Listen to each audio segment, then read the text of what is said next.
struggle had reached the extent that large numbers of black prisoners had become radical. Even many whites had become radical.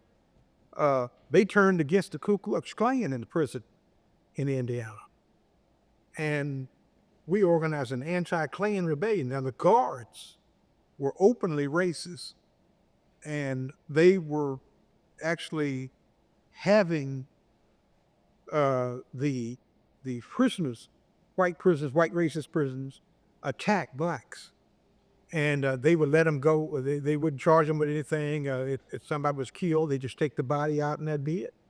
And so when I came there, it was actually a number of us came, young people, young black people, and we were influenced by the Black Power movement, Black Panther Party, all these things that it was happening in that period, 68, 69, and 70s, and so we met inside the prison. We formed an organization inside the prison, and we were able to ride the wave from the Attica Rebellion to reach out to prisoners all over the country that were forming this mass movement. And we were also able to reach people in the communities, especially students at white colleges, but black colleges as well. And we were able to some of the worst abuses that had taken place in these prisons, including, like I said, the Klan and the Klan Rebellion, anti-Klan rebellion in Terre Haute, Indiana, in 69, 70. And that place, Terre Haute, Indiana, historically has been the base of operations for the National Ku Klux Klans back in the 1920s. That was their headquarters. It's always been a racist place. The Klan elected the governor, and the Klan elected the mayor of the city of Terre Haute. It's always been a racist place. And so when I got there, and then others came around the same time I did, we weren't going for all this turning another cheek and let somebody beat you in the head and kill you, this kind of stuff that was going on there. And we created some unity with the brothers. With this organization we had built, this African American Cultural Studies program, and we also had hooked up with some of the whites were anti-racist. They came out of New York and other places like that. They weren't down with no redneck stuff. They weren't intimidated by these fascists. So they refused to work with them, and they couldn't be intimidated. And then other ethnic groups. You had a large number of Mexicans and Puerto Ricans, and they were from cities. They weren't from some point out in the country. And so we were able to bring together a mass movement right under the noses of the warden and other government officials, as well as the prison guards and the prison guards union.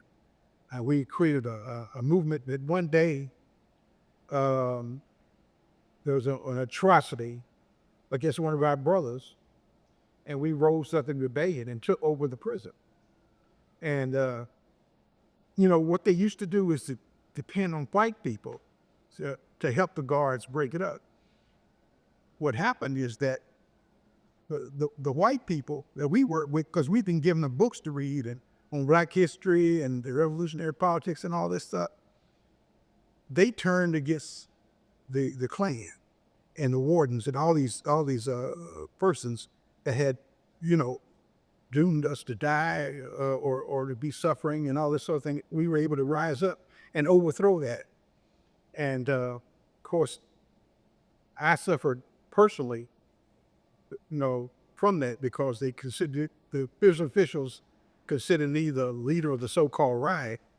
And I was stuck in solitary confinement. They stuck a bunch of us in solitary confinement. They shipped the others off. They kept me there to torture me and so forth. And I was beaten unmercifully to the point that all the skin on my head and the hair and everything was peeled off with chemical mace, because of so much chemical mace being sprayed on my face, and so many beatings and stuff, while I was handcuffed and all this sort of thing. So, but eventually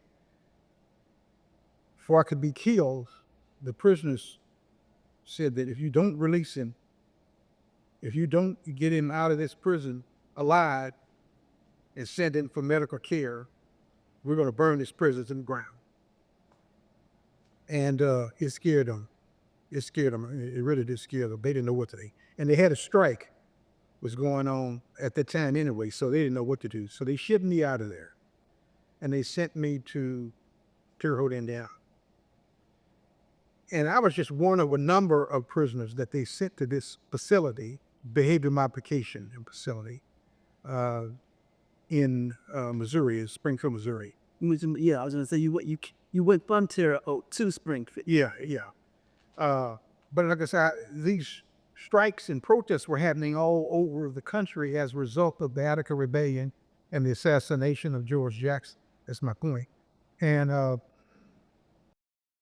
And also the prison movement was coming together, both on the inside and the outside, and becoming a powerful movement.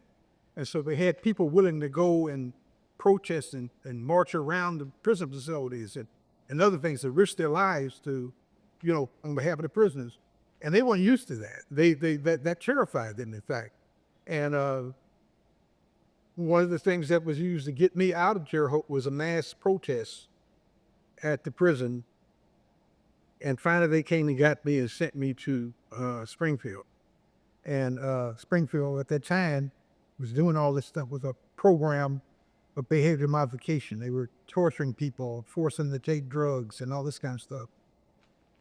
We were able to get word out about it to the outside, and the news media, the national news media, like Time Magazine and Newsweek and others, as well as the ABC News and all, they started broadcasting things about it, because what it amounted to was what they were doing in prison was torture, the same kind of torture that they had been using in Vietnam.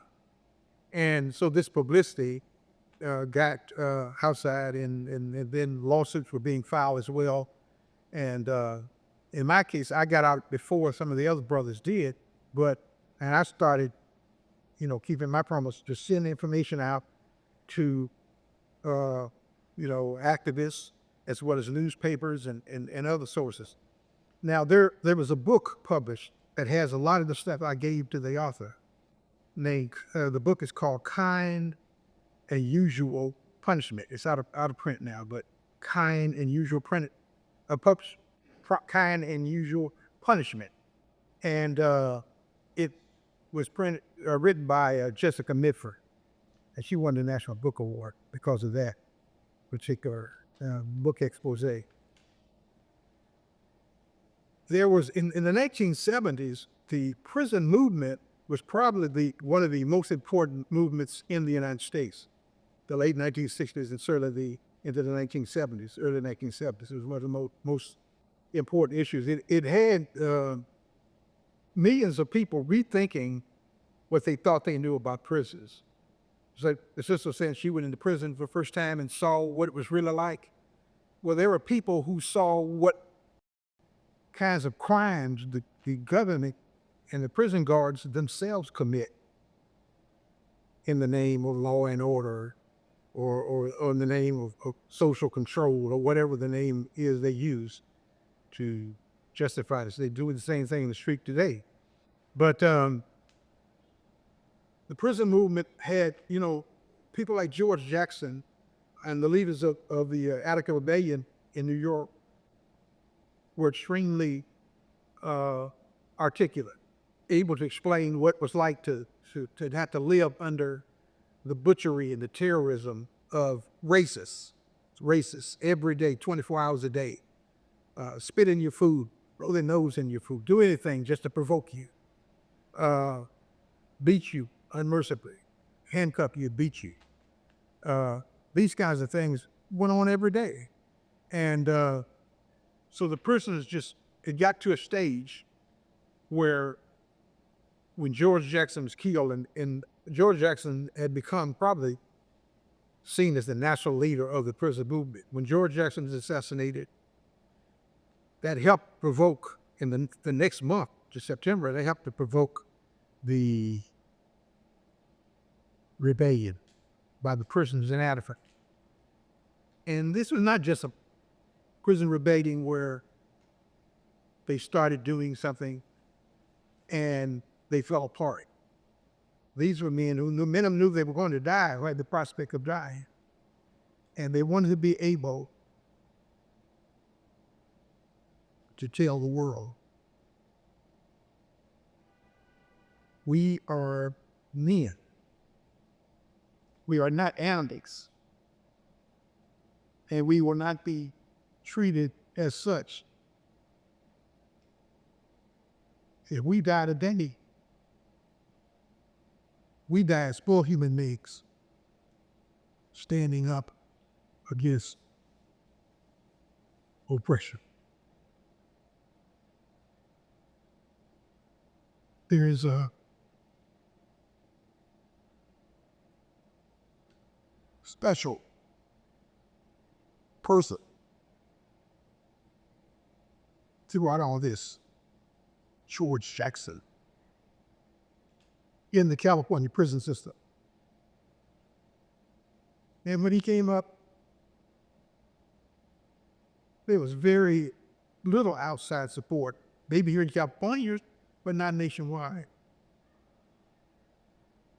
He was highly respected by other prisoners. I was in prison doing 2 life sentences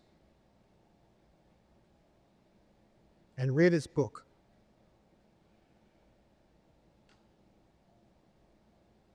You know, Huey Newton, he made I don't think he actually ever physically met George Jackson, but of course Huey was in prison from 67 to 70, and he learned about George Jackson while he was in prison. And he made George the field marshal of the Black Panther Party. That was the title that he gave George Jackson.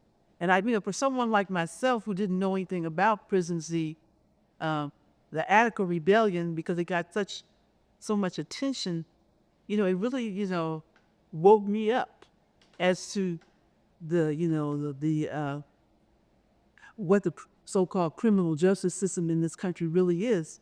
Seeing those men, fighting like they did, many of them knowing that they probably would die, but it's like they were no longer going to put up with what they had to put up with. So it really woke me up, as a young woman who was pretty sheltered growing up as a kid. I'm a preacher's kid. My late father was a minister, and I was pretty sheltered. So, but it just really woke me up, woke a lot of people up about what was happening in this country. It really did. It was to me, is one of the most powerful movements. The movement that developed, the prison movement that developed from the Attica Rebellion was really a very powerful. Yeah. And of course, prisons are certainly no better today than they were. We still got more people locked up in this country than anywhere else in the United States, in the world. Saying that, let's move forward to today. We all were at war back then. We're with the Black Panthers in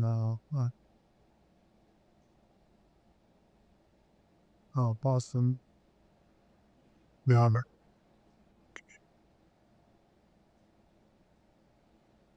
Well, what's happening now is a very dangerous development. Back in the day, you had, this, let's say, the early stages, the civil rights movement. Civil rights movement became, in many respects, the Black Power movement, and within the Black Power movement was the Black Panther Party and other Black militant organizations that most of us don't even know about that existed in this country, and they were some of the strongest forces back then to deal with the oppression of Black people. They demanded and won important concessions, as well as laid the road to outright revolution, that we could win. It didn't happen. We were strong enough, and that's another story. But that takes us to this period now, and you never know. And some people say, "Oh, something like that couldn't happen again." It's just not possible. The people who run this system know that it's possible.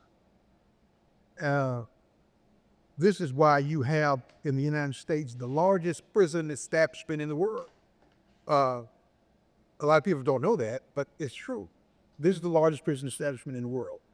In fact, this is the largest prison establishment in world history. Not even Germany and the Stalinist gulags and other concentration camps that have come about through history. None of them rival the United States right now. And and the primary purpose is to take the young black and other peoples of color and lock them up, and to not give them a chance to develop, and to maintain social control like that. And then on the outside, they use deadly force situations to kill people for any crazy stuff. I think a woman has been killed just a few months ago by a cop claiming she was boiling hot water. And when they came and he claimed that she was going to use hot water to throw on him, and shot this woman in the head. And other cases like this have gone on for the last 30-some years. In fact, something like 35,000 people have been killed since 1908 as a result of racial profiling and paramilitary policing. And when I'm saying paramilitary policing, I'm talking about SWAT teams and other such forces like that. These people have been killed. This is just the 35,000 that they admit to. But the point is, so the country has become more of a police state than it has at any other time in history.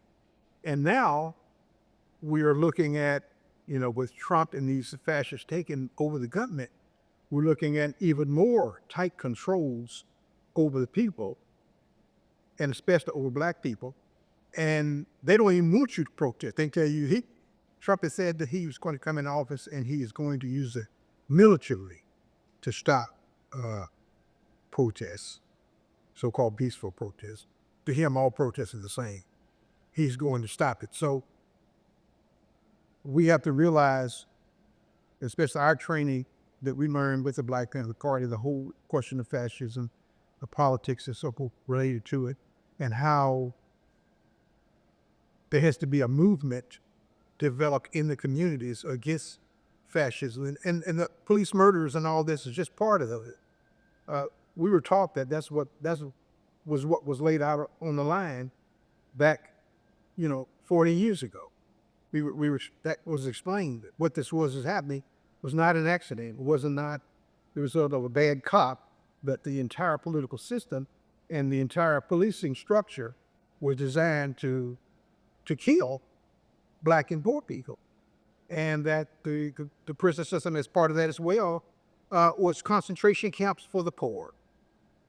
Concentration camps for the poor. That's what we're looking at right now. The continuation of policies started back when we were young people, and before that, but certainly specific policies of government and police repression were started back then and has continued to spiral and spiral to now. You're seeing somebody shot in the street almost every day. That's a police fatality. And we have to understand that as organizers and as trainers, what we have had to understand is that we have got to talk to young people and give them some ideas of how to proceed. Because if you think about it, up to this point, all these protests and so forth that's taken place over Palestine, and they've been great, but where have been the protests consistently about the spread of the fascist state? There are elements in the government and in the business sector that are behind Trump being put in office, behind the rise of fascism. This is not an accident. This is a conspiracy. this is in fact a means so that they can control the state. In fact, they want to change the governmental structure we're in right now and turn it into, from the United States to the fascist states of America. That's I was going to say that, what's important to remember, at least for me anyway, is that what's happening in the country right now is back in the day of the Black Power movement and when they created the counterintelligence program, this was a reaction by the federal government, by big business against what was going on at that time. And you had the ruling class, the business class, the police, the politicians said, we can never, ever let anything like this happen again. We can never, ever have a Black Power movement again. So they began to work back then in the 70s. And they've been doing it and doing it and doing it ever since then. The Black Power movement was a social revolution. It's in and of itself. But all social revolutions aren't the same. So, but what we have right now is also a social revolution. It's a social revolution against what was achieved during the Black Power movement. It's an authoritarian type of a social revolution. We face a situation where we are on the cusp of maybe having not a president of the United States, but a dictator, given how the U.S. Supreme Court has ruled that the president can't be prosecuted for stuff he does while president. And the fact that, the various legal cases that Trump had against him have been a lot totally dismissed, at least maybe a few postponed, because you can't prosecute. You can't have any prosecution going on of a president who's in office. We're facing the possibility of a dictatorship in this country. And I know some people thought that, this is the United States of America. That can't happen here. It can happen here if we don't resist. it is happening. It is. On January 20th, they're going to start. Now, it's up to those of us who are against it. We have to continually resist and fight back because it's going to be a dictatorship. People have to, when Trump says he's going to do something, and his supporters believe it. They want to get rid of all the kind of stuff that Lorenzo and people like myself, when we were young back in the day, and not just black, if you had, other activists of other ethnic groups, they want to make sure that kind of stuff never, ever happens again. I just want to add, maybe it's not even going to started already. Legislation to attack the nonprofit organizations. I heard about that. Money going to all these countries around the world that are anti-black. Super sad. They're saying that if you're a nonprofit in the United States, and what they're really trying to do is to kill the Palestinian protest movement, but they're saying if you're a 501c3, a nonprofit organization, that you can lose your the IRS will take away your nonprofit status if you're a terrorist group, and they can label you a terrorist group if you support the Palestinians or if you support any other cause. Oh, you had a protest for the Palestinians. Well, that makes you a terrorist. You're no longer a 501c3 nonprofit. And, you got a little small, I call them mom and pop nonprofits they'll be hurt worse than the really, really big ones. So that's what they're doing. And Civic Station might come under attack. We've been under attack. That's right. That's absolutely right. Well, we all have got to understand that we have got to work with each other. We have got to defend each other.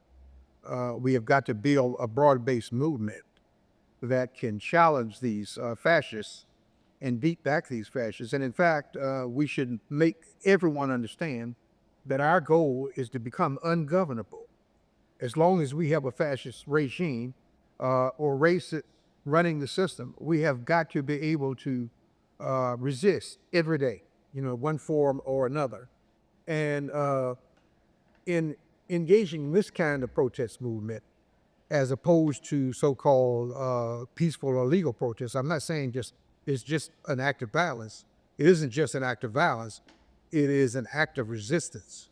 And we have to be resisting every day, because under a fascist regime, if you are not resisting, you are collaborating and becoming part of the fascist entity yourself. You're giving them carte blanche to do whatever crimes they want to commit.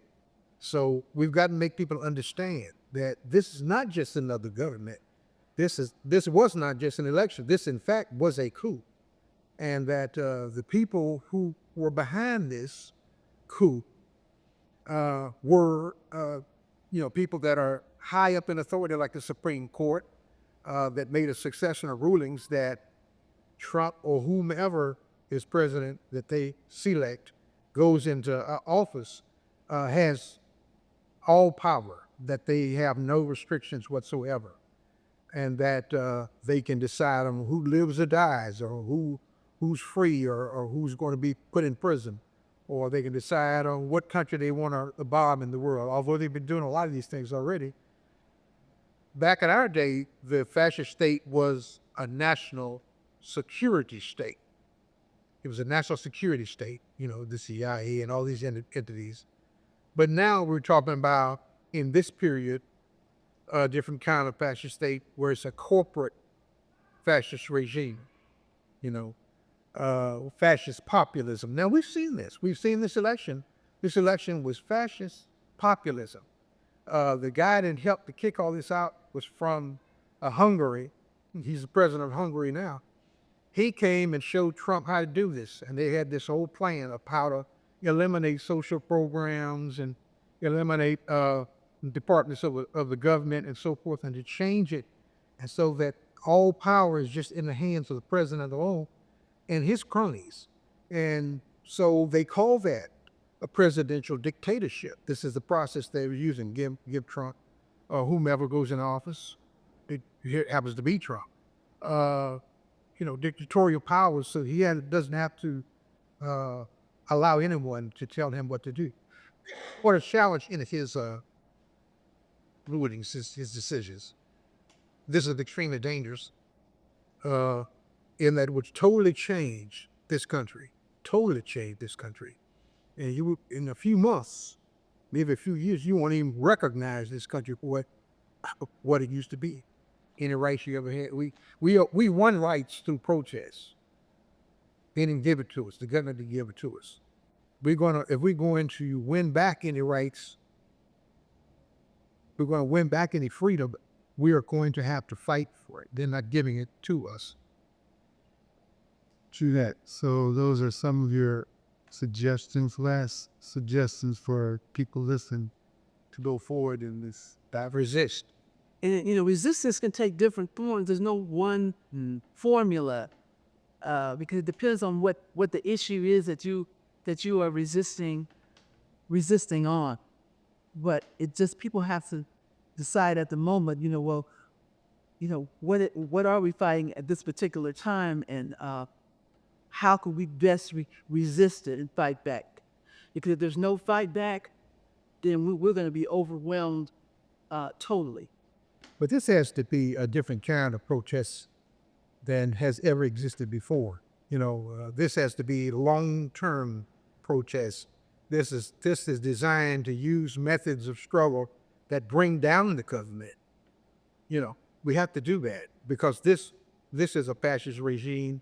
It's just like having Nazi Germany, and and then if you go along with it, if you yay man it, say it's great, then you are fascist yourself, or fascist sympathizer. And this is one of the things we have to watch out of this period, is that people don't become so demoralized over these election results, and that they become immune to the pain and allow the fascists to do anything that they want to do.